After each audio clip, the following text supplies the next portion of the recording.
నేనైతే ఇది ఒక వీడియోలో చూసాను. కుక్కర్ పైన కొబ్బరి చిప్ప పెట్టేసాము అంటే విజిల్ వచ్చినప్పుడు వేస్ట్గా పైకి నీళ్ళు వస్తూ ఉంటాయి కదా, అవి గ్యాస్ చుట్టూరు పడకుండా చిప్పలు అయితే పడిపోతాయి, మనకు గ్యాస్ నీట్గా ఉంటుందని చూసాను. అయితే సరే ట్రై చేద్దాం మనం కూడా అని చెప్పి నేనైతే ఇద్దండి చూడండి ఇలాగే పెట్టేశాను వీడియోలో చూపించినట్లుగా. కానీ పొయ్యి మీద పెట్టినప్పుడు అది విజిల్ అయితే రావట్లేదు, ఎందుకంటే దాని మధ్య చిప్పు ఉంది కదా, ఆ విజిల్కి దానికి కరెక్ట్గా సరిపోయి ఆ విజిల్ అయితే పైకే ఉండిపోయింది, ఆవిరంతా పోతుంది, విజిల్ అయితే రాలేదు. అందుకని అయితే తీసేసాను. ఈ వీడియో నచ్చితే ప్లీజ్ లైక్. ₹1 ఖర్చు పెట్టకుండా ఇంట్లోనే ఈజీగా గ్లోయింగ్ స్కిన్ అయితే తెచ్చుకోవచ్చు. ఎలా అనేది చూసేద్దాం రండి. ముందుగా ఒక టమాటా తీసుకొని దాన్ని అయితే కట్ చేసుకోవాలి. కట్ చేసుకున్న దానిపైన మన ఇంట్లో ఉండే బియ్యం పిండి ఉంటుంది కదా, ఆ బియ్యం పిండి అయితే వేసేసుకోవాలి. ఇది మంచి స్క్రబ్ లాగా ఉపయోగపడుతుంది. అంతేకాదు ట్యాన్ అనేది రిమూవ్ అవుతుంది, స్కిన్ గ్లో కూడా వస్తుంది. ఒకసారి అయితే ట్రై చేయండి. నేనైతే అప్లై చేసి చూపిస్తున్నాను కదా, ఇట్లాగా వారానికి 2-3 సార్లు ఇలా చేసాము అనేది ట్యాన్ బాగా రిమూవ్ అయిపోతుంది. అంతేకాకుండా మొటిమల వల్ల ఏర్పడిన మచ్చలు కూడా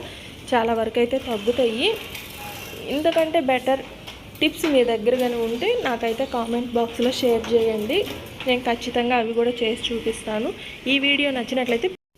ఇదైతే చాలా మందిలో ఉన్న సమస్య డార్క్ అండ్ రమ్స్, అదేనండి సంఖ నల్లగా మారిపోవడం. అది కలర్ చేంజ్ అయ్యి వైట్గా మారాలి అంటే ఒకసారి ఇలా అయితే ట్రై చేసి చూడండి, ఖచ్చితంగా యూజ్ అవుతుంది. ముందుగా 1/2 స్పూన్ బేకింగ్ సోడా తీసుకోవాలి, ఒక 1/2 స్పూన్ కాఫీ పొడి, ఒక 1/2 స్పూన్ పేస్ట్, ఒక 1/2 స్పూన్ నిమ్మరసం, ఒక 1/2 స్పూను టమాటా జ్యూస్ తీసుకోవాలి. మొత్తం 5 1/2 స్పూన్ తీసుకొని బాగా మిక్స్ అయ్యేటట్టు బాగా కలుపుకోవాలి.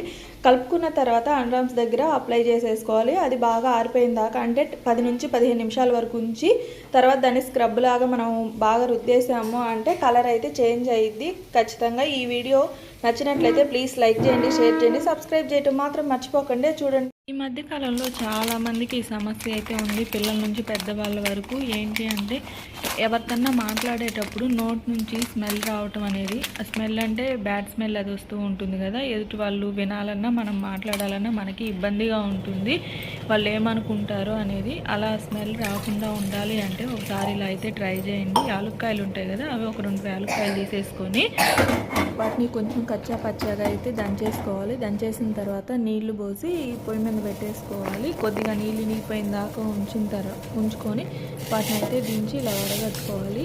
ఇలా ఉదయం రాత్రి పడుకునేటప్పుడు రోజు కానీ తీసుకున్నామంటే క్రమేణగా కొంచెం ఆ స్మెల్ అనేది తగ్గుతుంది.